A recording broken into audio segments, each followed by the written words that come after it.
गुरवे गौरचन्द्राय राधिकायै तदालये कृष्णाय कृष्णभक्ताय तद्भक्ताय नमो नमः।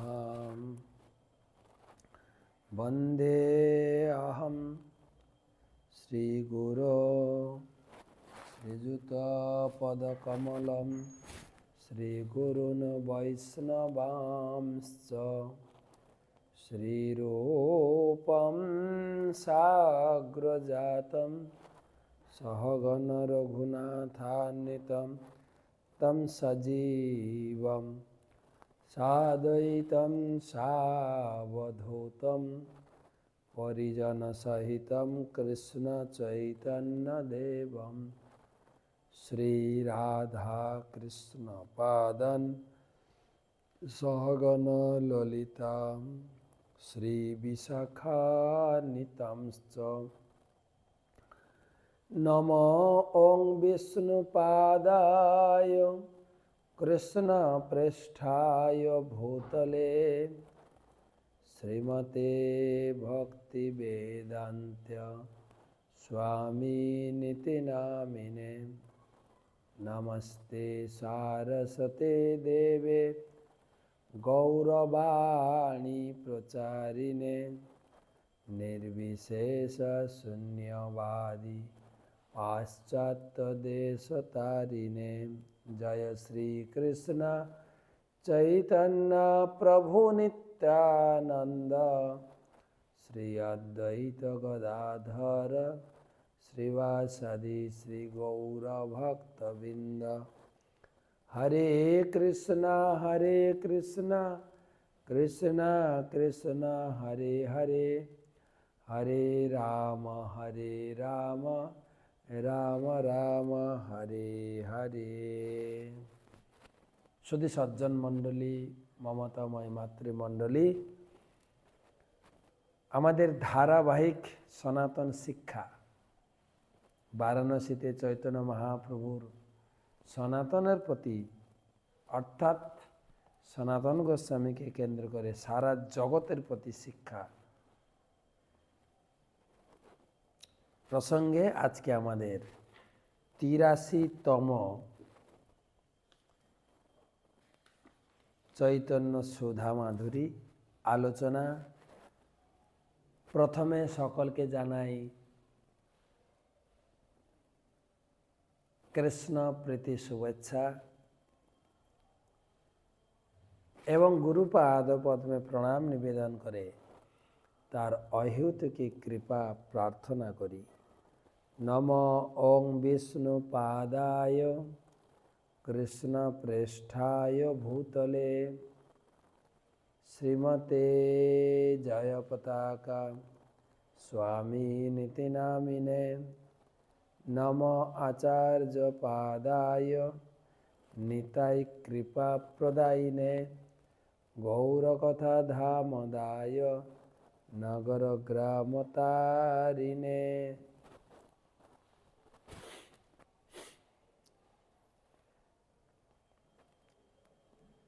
अनर्पित चरिम चिरात करुणाया अवतीर्ण कलौ समर्पयितुम उन्नत उज्ज्वल रसाम सभक्ति श्रियम हरि पुरट सुंदर दति कदम्ब संदीपितः सदा हृदय कंदरे स्फुरतु वसचि नंदन राधा कृष्ण प्रणय विकृति हादिनी शक्तिरस्मा देकात्मनावपि भुवि पुरा देहभेदो गतौ चैतनाख्यं प्रकट मधुना तद्वयं चैकमाप्तं तद्भवाड्य समजनि सचिगर्भ सिंधु हरिंदु। श्री राधया प्रणय महिमा कीदृशवानोइवा साध्यो जनाद्भुत मधुरिमा कीदृशवा मोदीय सौखाञ्जस्य मदनुभवत कीदृशं वेति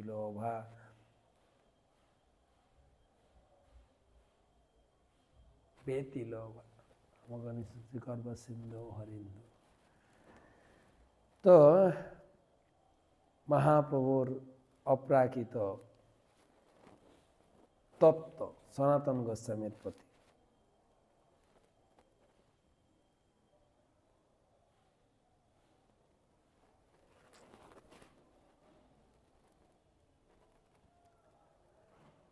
আলোচনা 127 শ্লোক থেকে আমরা শুনছিলাম সনাতনের প্রতি মহাপ্রভুর যে আলোচনা অতীব সরল। সনাতন গোস্বামী প্রশ্ন করেছিলেন, আমাকে বাইরের লোক পণ্ডিত বলে জানে, কিন্তু আমি নিজের হিত কিসে হবে আমি নিজে জানি না।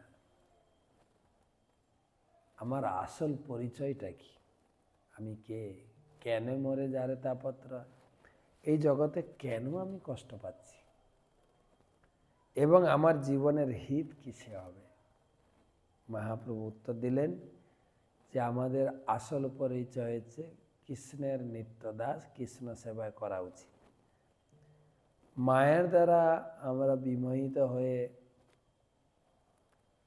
কৃষ্ণ সেবা থেকে বঞ্চিত হয়ে এই জগতে আমার পরিবার, সমাজ, দেশ, জাতি এতে আবদ্ধ হয়ে নিরন্তর দুঃখ পাচ্ছি। কিন্তু সাধু, গুরু, শাস্ত্রের কৃপায় যদি পুনরায় কৃষ্ণ ভক্তিতে, কৃষ্ণ ভজনে, কৃষ্ণ সম্বন্ধে নিজে যুক্ত হতে পারি, তাহলেই সুখ, অনন্ত আনন্দ সুখ। কীরকম সুখ? 126 শ্লোকে কৃষ্ণ মাধুর্য সেবানন্দ প্রাপ্তির কারণ সেবা, কৃষ্ণ সেবা করে আর কৃষ্ণ রস আস্বাদ। কৃষ্ণ সেবায় যে কি অপার আনন্দ, তার একটা আমি দৃষ্টান্ত দিয়ে বুঝাবো। মহাপ্রভু বললেন, আজকে সেই দৃষ্টান্ত খুব সরল এবং সাবলীল। শ্লোক নম্বর 127।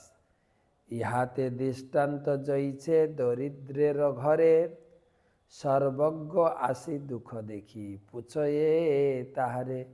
এটা দৃষ্টান্ত দিচ্ছি সনাতন। একবার কোনো দরিদ্রের বাড়িতে একজন বড় সাধু এসেছিল। তিনি সর্বজ্ঞ, সব বলে দিতে পারে। তো দরিদ্র ব্যক্তিকে বলছেন, আচ্ছা তুমি এত দুঃখ পাচ্ছ কেন, তোমার জীবনে এত দুঃখ কেন, জিজ্ঞাসা করছেন। প্রপাতের তাৎপর্য একটু পড়ে নিই। বিপদ আপদের সময়ে অথবা যখন আমরা আমাদের ভবিষ্যৎ সম্বন্ধে জানতে চাই, তখন আমরা জ্যোতিষী বা হাত গণকের কাছে যাই। বদ্ধজীব সর্বক্ষণ জড় প্রকৃতির তিতাব দুঃখ ভোগ করছে। সেই অবস্থায় সে তার দুঃখ দুর্দশার কারণ জানতে অনুসন্ধিষ্ট হয়। দুঃখ বলে লোকে চিন্তা করে, আমার এই দুঃখটা কিসের জন্য, আমি তো কারো ক্ষতি করিনি, সে কেন আমার এত বড় ক্ষতি করলো। যদি নিজে না কারণ নির্ণয় না করতে পারি, জ্যোতিষীর কাছে যাই না। প্রভুপাদ সেটাই লিখেছেন। যেমন সনাতন গোস্বামী পরমেশ্বর ভগবান চৈতন্য মহাপ্রভুর কাছে এসে জিজ্ঞাসা করছিলেন, তিনি কেন দুঃখ দুর্দশা ভোগ করছেন। সমস্ত বদ্ধ জীবেরই এই অবস্থা। আমরা সর্বদাই নানাভাবে দুঃখ কষ্ট ভোগ করছি এবং বুদ্ধিমান মানুষ স্বাভাবিকভাবেই এই দুঃখের কারণ জানার জন্য অনুসন্ধিষ্ট হয়। এই অনুসন্ধিষ্টাকে বলা হয় ব্রহ্ম জিজ্ঞাসা। বেদান্ত সূত্রে বলা হয়েছে অথাত ব্রহ্ম জিজ্ঞাসা। এখানে ব্রহ্ম বলতে বৈদিক শাস্ত্রকে বোঝানো হয়েছে। জীব কেন দুঃখ দুর্দশা ভোগ করছে সে সম্বন্ধে জানতে হলে বৈদিক শাস্ত্র পাঠ করতে হয়। বৈদিক শাস্ত্রের উদ্দেশ্য হচ্ছে জড়জগতের বদ্ধজীবদের দুঃখ দুর্দশা থেকে উদ্ধার করা। এই পরিচ্ছেদে সর্বজ্ঞ জ্যোতিষী এবং দরিদ্র ব্যক্তির কাহিনীটি অত্যন্ত শিক্ষামূলক। তো মনে আছে, গরিবের বাড়িতে একজন সাধু এসে, যিনি সর্বজ্ঞ, সব বলে দিতে পারেন। তিনি জিজ্ঞাসা করছেন গরিব লোকটাকে, তুমি কেন দুঃখী, তোমার আছে পিতৃধন, তোমারে না কহিল অন্যত্র ছাড়িল জীবন। তুমি কেন দুঃখ পাচ্ছ? তোমার বাবা তো তোমার জন্য অনেক ধন সম্পদ রেখে দিয়ে গেছে, অনেক, কিন্তু তোমাকে বলে যায়নি কোথায় রেখেছে। তিনি অন্য জায়গায় প্রান্ত্যাগ করেছে, বলে যেতে পারেননি। সর্বজ্ঞের বাক্যে ধরে ধনের উদ্দেশ্য ওইছে বেদ পুরাণ জীবে কৃষ্ণ উপদেশ।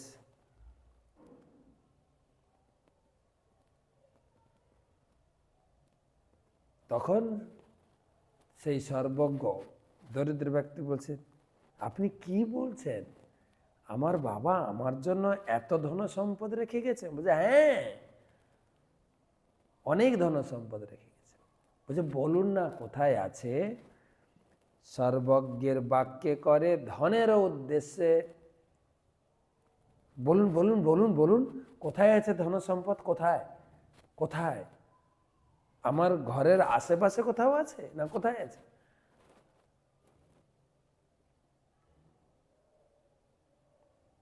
বৈদিক হইছে বেদ পুরাণ জীবে কৃষ্ণ। ঠিক সেইভাবে গীতা ভাগবতের উপদেশে ধনের খোঁজ পাবে।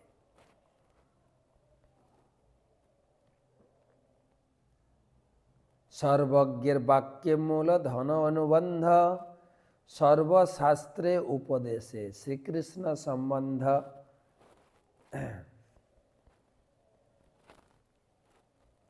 সর্বজ্ঞের বাক্যে যেমন দরিদ্র ব্যক্তি ধনের কথা জানতে পারে, তেমনি বৈদিক শাস্ত্রের উপদেশে জীব শ্রীকৃষ্ণের সাথে তার সম্পর্কের কথা জানতে পারে। আসল ধন কৃষ্ণকে প্রাপ্তি হওয়া।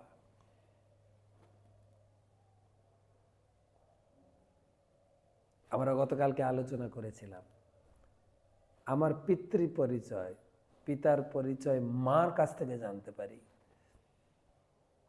ঠিক সেই রকম পরমপিতা ভগবানের সম্বন্ধ জানতে পারি শাস্ত্র মাতা থেকে। সেটাই এখানে বলছেন, সর্বজ্ঞের বাক্যের ব্যক্তি ধনের সম্বন্ধে জানতে পারে, মূল ধন তো শাস্ত্রেই রয়েছে। মূলধন শাস্ত্রের উদ্দেশ্যে। সর্বজ্ঞের বাক্যে মূল ধন অনুবন্ধ, সর্বশাস্ত্রে উপদেশে কৃষ্ণ সম্বন্ধ। সর্বজ্ঞের বাক্যে যেরকম আমরা মূল ধন খুঁজে পাই, শাস্ত্রে মূল ধন হচ্ছে কৃষ্ণ। কৃষ্ণকে খুঁজে পাওয়া, কৃষ্ণের সঙ্গে তার সম্পর্ক।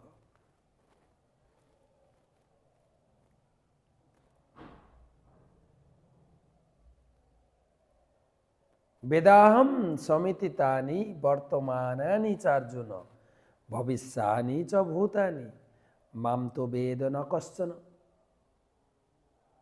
প্রভুপাদ তাৎপর্যে লিখছে, হে অর্জুন, ভগবান কৃষ্ণ বলছেন, পরমেশ্বর ভগবান রূপে আমি অতীত বর্তমান ভবিষ্যৎ সম্পূর্ণরূপে অবগত।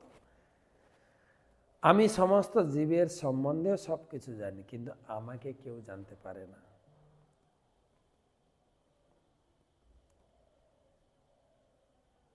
শ্রীকৃষ্ণ সমস্ত বস্তু, সমস্ত বদ্ধ জীবের দুঃখ দুর্দশার কথা জানেন।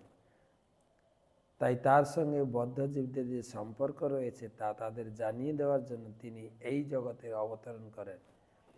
শ্রীকৃষ্ণ তার বৃন্দাবন লীলা, কুরুক্ষেত্রের যুদ্ধের লীলা প্রদর্শন করেন, যাতে বদ্ধজীব তার প্রতি আকৃষ্ট হয়ে পুনরায় তাদের প্রকৃত আলোয় ভগবত ধামে ফিরে যেতে পারে।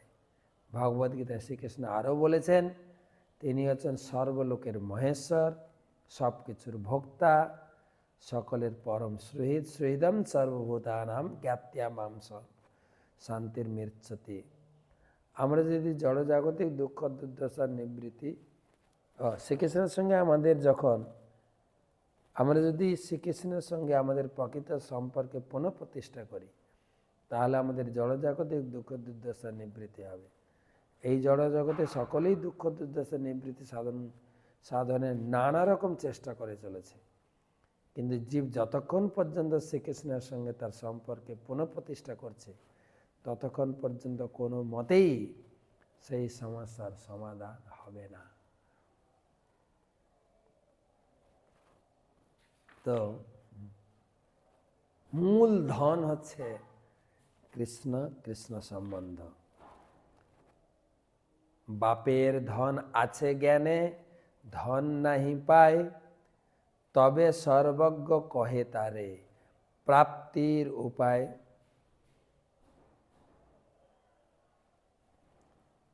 বাপের ধন আছে, কৃষ্ণে এই এই এই ধন সম্পদ ব্যাসদেব শাস্ত্রের মধ্যে ভরে দিয়েছেন, কিন্তু আমরা খুঁজে পাব না। সর্বজ্ঞ কহে যদি বিদ্যান ব্যক্তি, মহাপ্রভুর প্রেমী ব্যক্তি সেই ধনটা খুঁজে বের করে দেয়, তবে ধনের খোঁজ পাব, নাহলে অসম্ভব। এবারে খুব সুন্দর, ধন কোথায় রয়েছে, বাড়ির কোন দিকে পুঁতা রয়েছে। এই স্থানে আছে ধন, যদি দক্ষিণে খুদিবে, ভীমরুল বরুলি উঠিবে, ধন না পাইবে।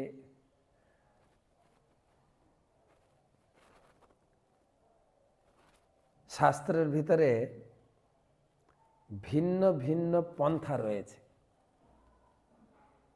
যেরকম কৃষ্ণ বলেছেন, কৃষ্ণ যদি ছুটে ভক্তে ভক্তি মুক্তি দিয়া, তবু ভক্তি নাই দেন রাখেন রুখে, ভক্তি সহজে দেন না।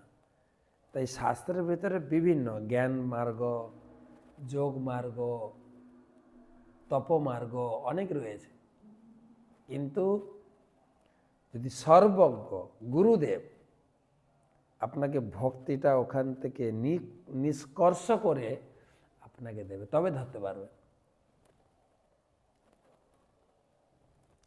তাই বলছেন শাস্ত্রের 4টে মার্গর কথা বলবেন, দক্ষিণ মার্গ, পশ্চিম মার্গ, উত্তর মার্গ আর পূর্ব মার্গ। আচ্ছা, এগুলোর উপমা দিয়ে বোঝানো হয়েছে।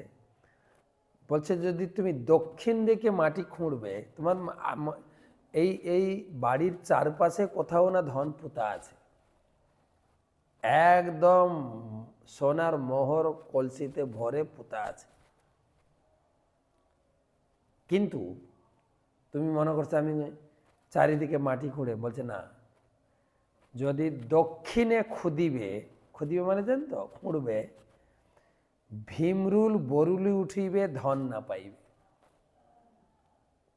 মনে রাখুন, দক্ষিণে কি আছে, ভীমরুল আর বরুলি। বরুলি জানেন তো, বরুলি মানে বলতা। ভীমরুল আর বলতার কামড় খেয়েছেন। পূর্ব দিক কি বলে, দক্ষিণ দিকে আছে ভীমরুল আর বলতা।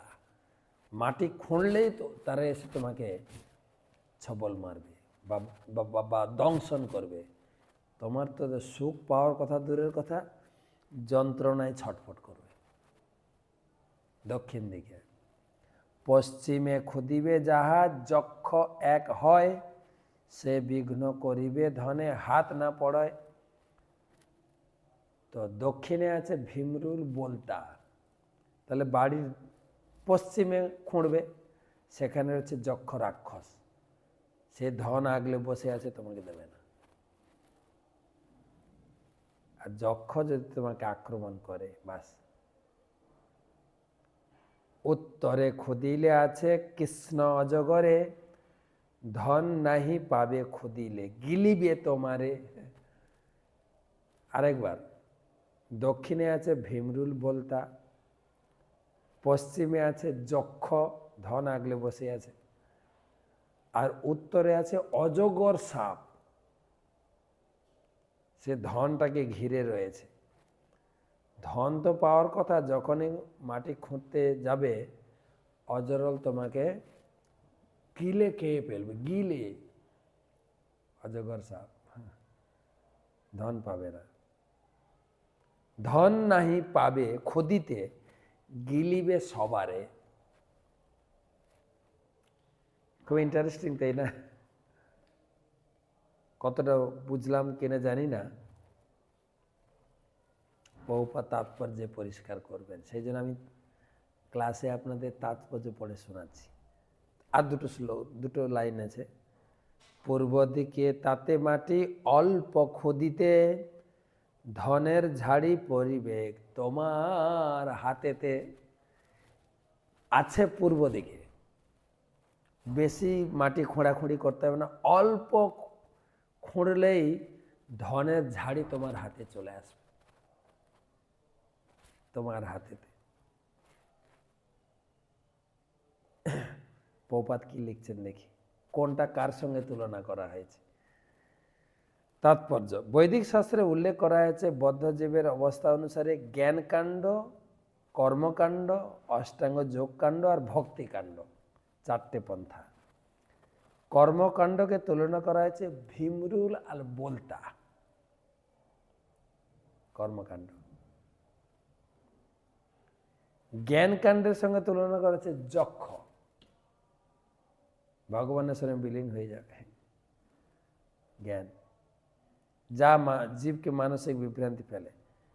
আর অষ্টাঙ্গ যোগের তুলনা করা হয়েছে অজগর, নির্বিশেষ কৈবল্য রূপ, জীব সত্তাকে গ্রাস করে।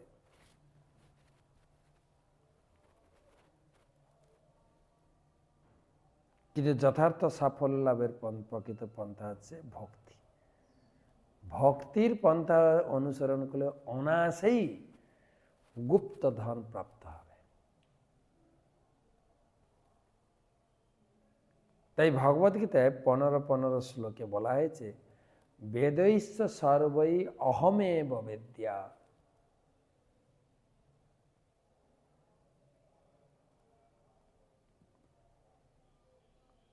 ভক্তিযোগের পন্থাকে অবলম্বন করতে হবে। যদিও বেদে শ্রীকৃষ্ণকে অন্বেষণ করে তার শ্রীপাদপদ্মে আশ্রয় গ্রহণ করার নির্দেশ দেওয়া হয়েছে, কিন্তু বেদের অন্যান্য পন্থা সেই উদ্দেশ্য সাধনে সাহায্য করে না। গীতায় স্পষ্টভাবে নির্দেশ দেওয়া হয়েছে ভক্তির মাধ্যমেই কেবল ভগবানকে জানা যায়, ভক্তিয়া মাম অভিজানাতি। এটি হচ্ছে বৈদিক সিদ্ধান্ত। কিন্তু কেউ যদি ঐকান্তিকভাবে পরমেশ্বর ভগবান শ্রীকৃষ্ণকে জানতে চায় তাহলে তাকে এই পন্থাই অবলম্বন করতে হবে। এই সম্পর্কে ছিল ভক্তি সিদ্ধান্ত সরস্বতী ঠাকুর বলেছেন, পূর্ব দিকে কৃষ্ণ ভক্তি, দক্ষিণ দিকে কর্মকাণ্ড, পশ্চিম দিকে জ্ঞানকাণ্ড বা সিদ্ধিকাণ্ড, আর উত্তর দিকে যোগকাণ্ড। কেবলমাত্র পূর্বমার্গীয় ভক্তিযোগের পন্থাতে কেবল প্রকৃত উদ্দেশ্য সাধিত হয়। দক্ষিণ মার্গীয় সাধনায় ফল ভোগ পর কর্মকাণ্ড। যমদণ্ডগণ দক্ষিণা গ্রহণ করে ফল আরোপ করেন। এই কর্মমার্গে জীব ভোগ বাসনারূপ ভীমরুল বরুলি কর্তৃক দংস্ত্রা হয়ে ক্লেশ ভোগ করে, তাতে তার ভোগের আশা পূর্ণ হয় না, উচ্চতর বৃদ্ধি প্রাপ্ত হয়। এইভাবে সে জন্ম মৃত্যু চক্রে আবর্ত হয়। তাহলে আরেকবার বলা হচ্ছে, দক্ষিণ মার্গ হচ্ছে কর্মকাণ্ড, কর্ম করব, স্বর্গে যাব, আবার ওখান থেকে পুণ্য শেষ হয়ে গেল ধাক্কা মেরে নিচে ফেলে দেবে। আলোচনা কিন্তু সরল, ভালোভাবে ধরতে পারলে। আমার পিতা আমার জন্য ধন সম্পদ রেখে গেছেন, এখন জ্যোতিষী বলছেন কোন দিকটা খুঁড়লে পাবে, বলে শাস্ত্র ঘাঁটো, শাস্ত্রের কর্মমার্গ পাবে, ওটা কিন্তু অনুশীলন করতে যেও না, ধন পাবে না ওতে। তারপরে জ্ঞান উত্তর মার্গীয় সাধনা হচ্ছে সিদ্ধি বাঞ্ছাপর যোগ মার্গ। কৈবল্যরূপ কৃষ্ণ মার্গ অজগর সর্প, জীব সত্তাকে গ্রাস করে। উত্তর মার্গীয় সাধনই নিষ্কাম জ্ঞান মার্গ, যেখানে শুদ্ধ জীব সত্তা ব্রহ্ম সাযুজ্যে কৃষ্ণ সর্পের কবলগ্রস্ত হয়। যক্ষ ধন আগলে থাকে, ধনের অধিকর্তা, ধন প্রদাতা নয়। যক্ষের কাছে প্রার্থীদের বিনাশ ব্যতীত ধন আসা দুরাশা মাত্র। ধনের লোভে প্রলোভিত হয়ে যক্ষ পরিশেষে গ্রহণবিলাসে বিনাশকারী। বস্তুত জ্ঞান মার্গে বা যোগ মার্গে সাযুজ্য বা কৈবল্য জীব উভয়ই জীব সত্তার সংহারকারী।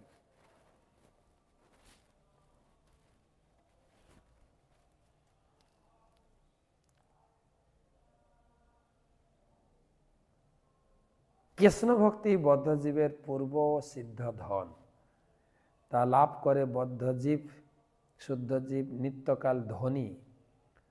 ভক্তি ধনহীন ব্যক্তি নশ্বর অভাবগ্রস্ত হয়ে কখনো কর্মরূপ ভীমরুলের দংশনে ছটপট করে, কিন্তু ধন পায় না। কেবল ভক্তি করুন। শাস্ত্রে এটাই ভক্তির কথাকে প্রকটিত করে শোনাচ্ছেন।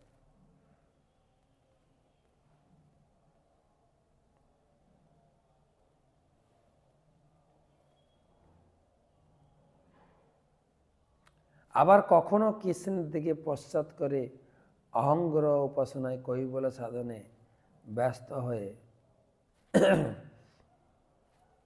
যোগ যক্ষ কর্তৃক ধন প্রেম ধন থেকে বঞ্চিত হয়। আবার উত্তরে শুদ্ধ জীব সত্তার রহিত সাজুজ্য বা কৈবল্য সর্পের গ্রাসে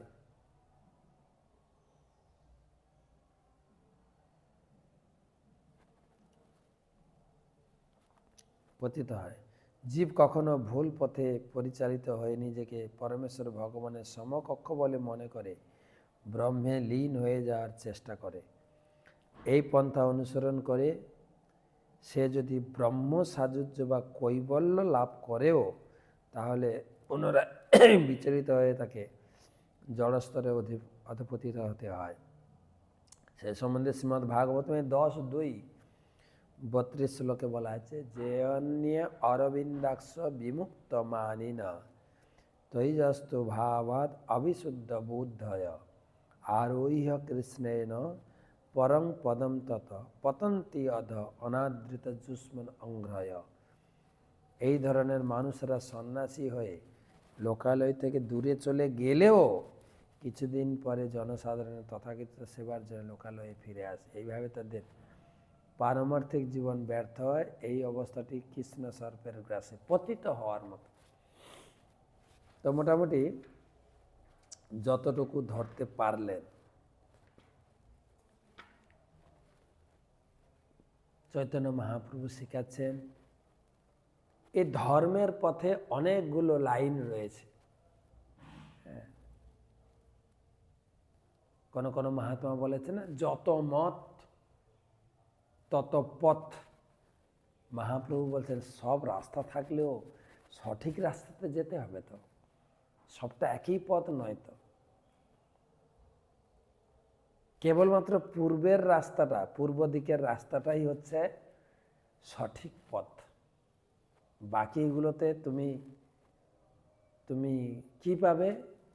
ভীমরুল, বলতার কামড়, অজগর সাপের ছবল আর যক্ষের করাল গ্রাস। কেবলমাত্র ভক্তিতে তুমি এই ধন প্রাপ্ত হবে।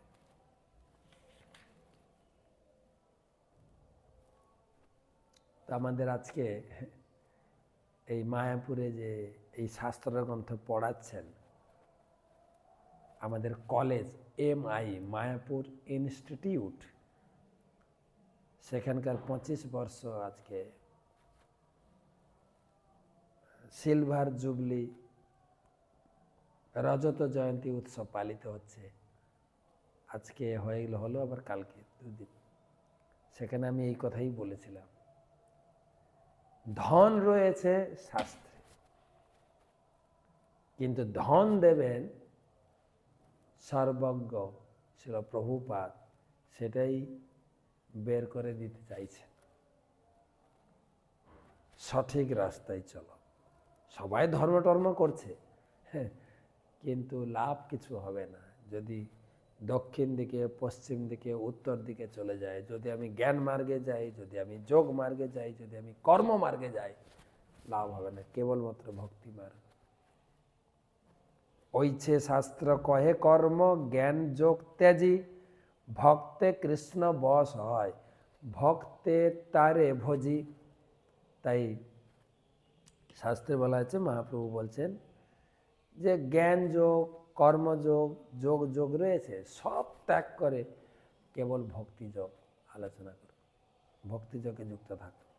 ন সাধয়তি মাম যোগ, ন সাংখ্য ধর্ম উদ্ধব, ন সাধ্যায় তপত্যাগ, যথা ভক্তি মমর্জিতা।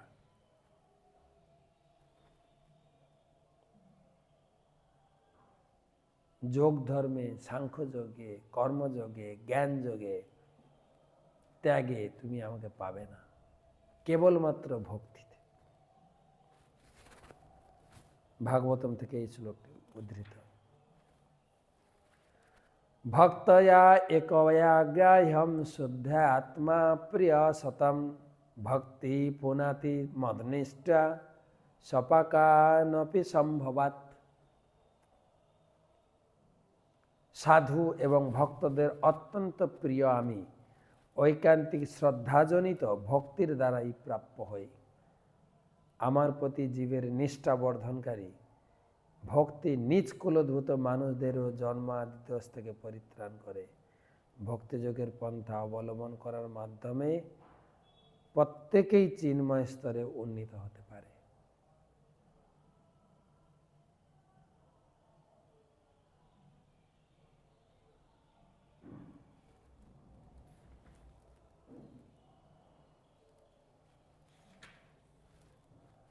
অতএব ভক্তি কৃষ্ণ প্রাপ্তের উপায় অভিধেয় বলিতারে সর্বশাস্ত্রে গায়।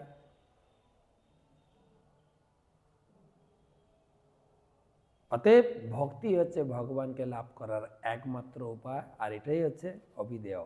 আমরা গতকালকের ক্লাসে মনে হয় সম্বন্ধ অভিধেয় পড়েছি। সম্বন্ধ হচ্ছে ভগবান সম্পর্কে জানা, অভিধেয় হচ্ছে ভগবানের সেবায় যুক্ত হওয়া, ভক্তি হচ্ছে অভিধেয়। আর ধন কৃষ্ণ প্রেম পাবো সেটা হচ্ছে প্রয়োজন। প্রভু তাৎপর্য লিখেছেন, ভক্তিয়া মাম অভিজানাতি জবান যস্যাস্মি তত্ত্বত ততো মাম তত্ত্বত জ্ঞাত্যা বিশতে তৎ অনন্তরম। ভক্তি, ভগবত ভক্তি দ্বারাই কেবল পরমেশ্বর ভগবানকে জানা যায়। এই প্রকার ভক্তির দ্বারা তত্ত্বগতভাবে পরমেশ্বর ভগবানকে জানার ফলেই তার ধামে গতি লাভ করা যায়। জীবনের প্রকৃত উদ্দেশ্য হচ্ছে জড়বন্ধন থেকে মুক্ত হয়ে চিন্ময় জগতে প্রবেশ করা। শাস্ত্রে যদিও বিভিন্ন প্রকার মানুষের জন্য বিভিন্ন ধরনের পন্থা নির্দেশিত হয়েছে, কিন্তু পরমেশ্বর ভগবান শ্রীকৃষ্ণ পারমার্থিক জীবনে উন্নতি সাধনের জন্য ভগবদ্গীতা পন্থাকে অবলম্বন করতে নির্দেশ প্রদান করেছেন। প্রকৃতপক্ষে ভগবদ্গীতা পন্থাকেই ভগবান একমাত্র পন্থা বলে নির্দেশ দিয়েছেন। সর্বধর্মান পরিত্যাজ্য মামেকম শরণং ভজ। কেউ যদি ভগবত ধামে ফিরে গিয়ে নিত্য আনন্দ লাভ করতে চায়, তাহলে তাকে অবশ্যই ভগবত ভক্ত হতে হবে। ধন পাইলে জৈছ সুখ ভোগ ফল পায়, সুখ হইতে দুঃখ আপনি পলায়। তৈছে ভক্তি ফলে কৃষ্ণ প্রেম উপজয়, প্রেমে কৃষ্ণ সাধ হইলে ভবনাশ হয়। দারিদ্র নাশ ভবক্ষয় প্রেমের ফল নয়, প্রেম সুখ ভোগ মুখ্য প্রয়োজন হয়। খুব সুন্দরভাবে মহাপ্রভু জানাতে চাইছেন, কৃষ্ণ সেবার মাধ্যমে তুমি জীবনে প্রকৃত ধন খুঁজে পাবে, প্রকৃত জীবনের আনন্দ খুঁজে পাবে।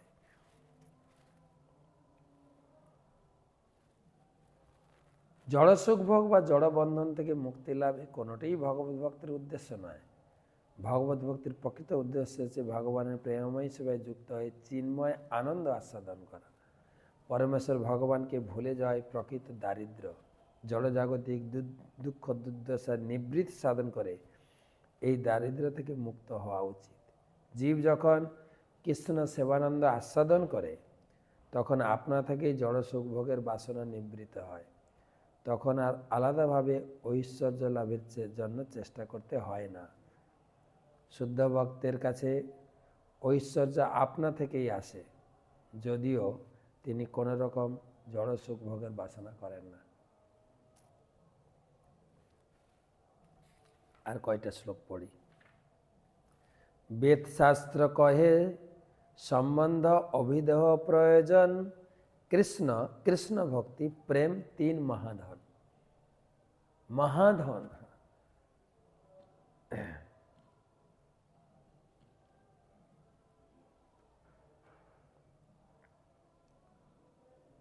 বেদাদি সকল শাস্ত্রে কৃষ্ণ মুখ্য সম্বন্ধ, তার জ্ঞানে আনুষঙ্গে যায় মায়া বন্ধ।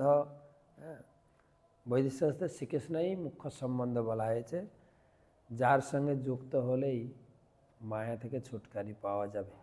বাম হায় চরাচরস্য জগতস্তেতে পুরাণগমা তম তমেব হি দেবতাং পরমিকাম জল্পন্তু কল্পাবধি সিদ্ধান্তে পুনরেক এব ভগবান বিষ্ণু সমন্তাগম ব্যাপারেষু বিবেচনবতীকরম নিতেষু নিশ্চয়তে। বহু বৈদিক শাস্ত্র ও পুরাণ রয়েছে। সেই পুরাণ ও আগম শাস্ত্রে তাদের উদ্দিষ্ট দেবতাদের শ্রেষ্ঠ বলে উল্লেখ করা হয়েছে।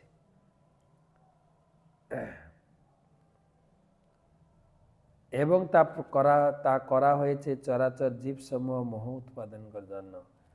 তারা কল্পান্ত পর্যন্ত এই নিয়ে জল্পনা কল্পনা করতে থাকুক, কিন্তু কেউ যখন সেই সমস্ত শাস্ত্র ভালো করে বিচার করে তখন তিনি বুঝতে পারেন যে বৈদিক শাস্ত্রে বিষ্ণুকেই একমাত্র ভগবান বলে প্রতিপন্ন করা হয়েছে। পদ্মপুরাণ থেকে এই শ্লোক উদ্ধৃত। মুখ্য গৌণ বৃত্তি কিংবা অন্যয় ব্যতিরেকে বেদের প্রতিজ্ঞা কেবল কহে কৃষ্ণকে।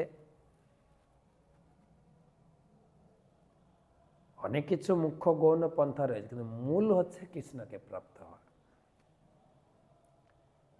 কিং বিধত্তে কিমাচষ্টে কিম নুদ্য বিকল্পয়েত ইত্যসা হৃদয়ম লোকে নান্য মদ্বেদ কশ্চন মাং বিধত্তে অবিধত্তে মাং বিকল্প উপপত হয়ম এতাবান সর্বদেবার্থ শব্দ আস্তায় মাং বিদম মায়া মাত্র মনুদন্তে প্রতিষিদ্ধ প্রসিদ্ধতি। অনুবাদ: বেদের নির্দেশসমূহ কাকে বিধান করে, কাকে প্রতিপন্ন করে, কাকে উদ্দেশ্য করে বিকল্পনা করে, আমি ছাড়া আর তা কেউ জানে না। আমি বলছি, আমাকেই বেদ বাক্যসমূহ সাক্ষাৎ বিধান ও অবিধান করে এবং আমাকেই বিকল্পনার দ্বারা বর্ণনা করে। আমি সর্ববেদার্থের একমাত্র তাৎপর্য। বেদের সিদ্ধান্তসমূহ বিচারপূর্বক বিত্ত মানুষেরা আমার ও মায়ার ভিতর পার্থক্য নিরূপণ করে পরিশেষে মায়াকে সম্পূর্ণরূপে পরিত্যাগ করে সম্পূর্ণভাবে আমার শরণাগত হয়ে প্রসন্ন হয়। এই শ্লোক দুইটি শ্রীমদ্ ভাগবতের একাদশ স্কন্ধে একবিংশতি অধ্যায়ের 42-43 শ্লোক। উদ্ধব যখন শ্রীকৃষ্ণকে বেদের উদ্দেশ্যে জিজ্ঞাসা করছিলেন তখন শ্রীকৃষ্ণ তাকে এইভাবে বৈদিক শাস্ত্রে হৃদয়ঙ্গম করার পন্থা নির্দেশ দেন। বেদের কর্মকাণ্ড, জ্ঞানকাণ্ড, উপাসনাকাণ্ড নামক 3টি কাণ্ড রয়েছে। কেউ যদি যথাযথভাবে বৈদিক শাস্ত্র অধ্যয়ন করেন তাহলে বুঝতে পারেন যে কর্মকাণ্ডের উদ্দেশ্য হচ্ছে জ্ঞানকাণ্ডের স্তরে উন্নীত হওয়া, জ্ঞানকাণ্ডের স্তরে উদ্দেশ্য হচ্ছে মনোধর্ম প্রসূত জল্পনা স্তরে উন্নীত হওয়া, স্তর অতিক্রম করে পরমেশ্বর ভগবানের আরাধনা করে। এই সিদ্ধান্তে উপনীত হলেই কেবল সম্পূর্ণরূপে প্রসন্ন হওয়া যায়। কৃষ্ণের স্বরূপ অনন্ত, বৈভব অপার, চিৎ শক্তি, মায়া শক্তি, জীব শক্তি আর কৃষ্ণের বৈভব অনন্ত অপার। তার 3টা শক্তি। বৈকুণ্ঠ ব্রহ্মাণ্ডগণ শক্তি কার্য হয়, স্বরূপ শক্তি কৃষ্ণ কার্যের, কৃষ্ণ সমাশ্রয়, কৃষ্ণই সব কিছু। তো আজকে আমরা এই 150 পর্যন্ত এগোলাম। এই সনাতন শিক্ষাটা অনেক বড়, কয়েকটা অধ্যায়, কয়েকটা পরিচ্ছেদে দিয়ে গেছেন, কিন্তু অত্যন্ত সুন্দর আলোচনা এবং বোঝার মতো আলোচনা।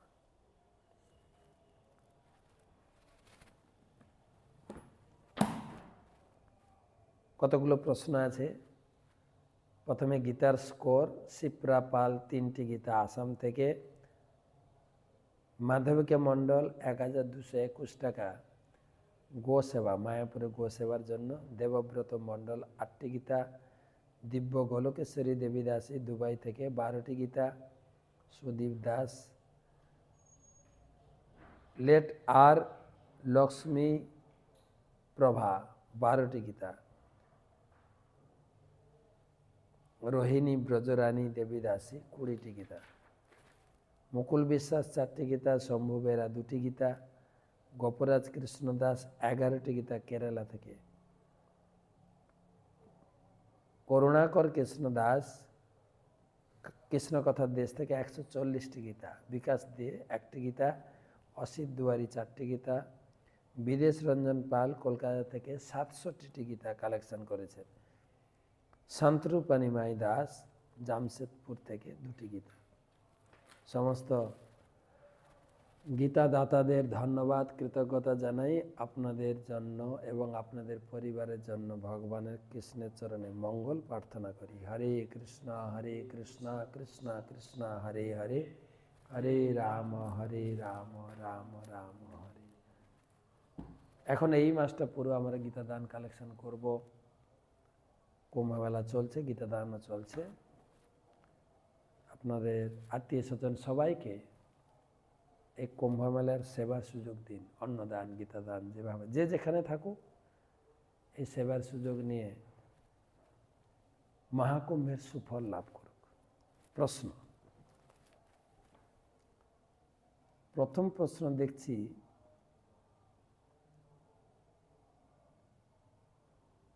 শান্তনা মাইতি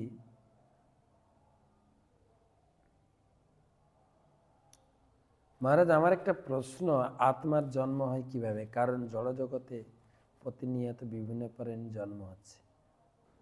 আমি উত্তর দিয়েছিলাম আত্মার জন্ম হয় না। গীতায় ভগবান কৃষ্ণ বলছেন ন জায়তে ম্রিয়তে বা কদাচিৎ, আত্মার বারবার জন্ম মৃত্যু হয় না। তখন আপনি আবার প্রশ্ন করেছেন তাহলে এত জীব সংখ্যা বাড়ছে কি করে?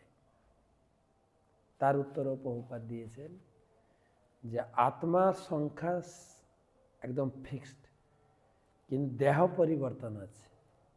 মানুষের সংখ্যা বাড়ছে, অন্যান্য প্রজাতির সংখ্যা কমছে। অনেক প্রজাতি এখন দেখা যায় না। ডাইনোসর আমরা তো ছবিতে দেখছি, কোথায়? আগে ছোটবেলাতে তো কত ধরনের এই শীতের সময় পাখি আসতো, দেখা যায় না। সংখ্যা কমছে। বিবর্তনের মাধ্যমে একদম নিচ থেকে উঠে মানুষ পর্যন্ত এগোয়। এবার মানুষ হয়ে ভগবত ফিরে যাওয়া উচিত, যাচ্ছে না, আটকা পড়ছে মানুষ। তবে আরেকটা বিচার, আগে মানুষের সংখ্যা আরো বেশি ছিল। কুরুক্ষেত্রের মাঠে 1 কোটি লোক মারা গেছিল শুধু যুদ্ধে। কৃষ্ণের নিজস্ব পরিবার ছিল দ্বারকাতে 1 কোটি। আগে তো লোক সংখ্যা বেশি ছিল। ভগবান তিনি কুরুক্ষেত্রের মাঠে অনেক জীব সংহার করেছেন।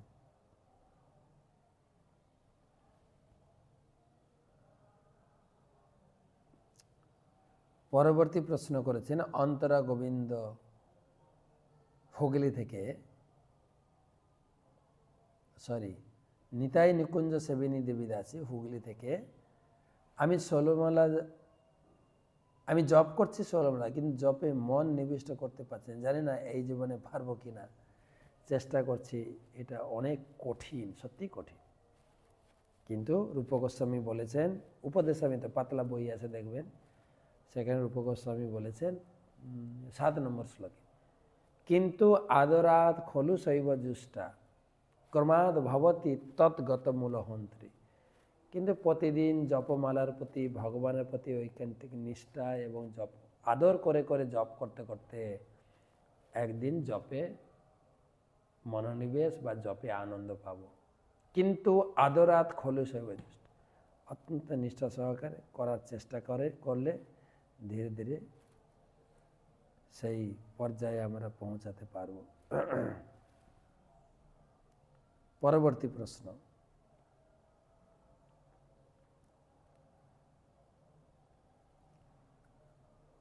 মুক্তি সিং, সিলেট, বাংলাদেশ। প্রভু, স্বপ্নে বারবার আমার বাবা মাকে দেখি এবং বাবা মার শ্রাদ্ধ করে থাকে এবং আমার রোগ শোক হতে থাকে। গোবিন্দের সেবা ঠিকমতো করতে পারি না। ভোর 4টায় উঠে আমি পূজা করি, খুব কষ্ট হয়। যাই হোক, আমি বুঝতে পারছি যে যদি আপনার পিতামাতা চলে থাকেন তাহলে শ্রাদ্ধাদি কার্য বা গয়াতে আসার সুযোগ হলে তর্পণ করবেন আর ভগবানের নাম করুন। আর বাবা মা যদিও আপনার স্বপ্নে আসেন, ভয় খাওয়ার কিছু নেই, ভালো। তবে ভগবানের প্রতি যতটা নিষ্ঠাপরায়ণ হবেন তবে আরেকটা জিনিস হচ্ছে শারীরিকভাবে একটু সুস্থ থাকবেন।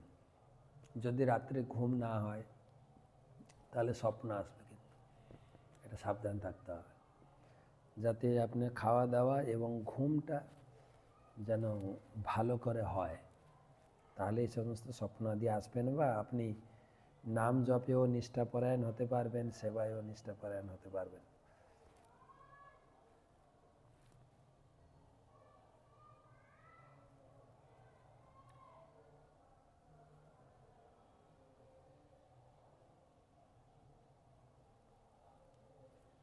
পরবর্তী প্রশ্ন মালা ধারিণী। আচ্ছা, আপনার এই প্রশ্নের উত্তরটা কালকে দেব, এখানে একটু আমাকে পড়তে হবে বিষয়টা। তো সবাই ভালো থাকুন, সুস্থ থাকুন। এখন মায়াপুর থেকে আপনাদের সঙ্গে যুক্ত হয়েছি, মায়াপুরে থাকছি এখন কয়েকদিন। শুভরাত্রি।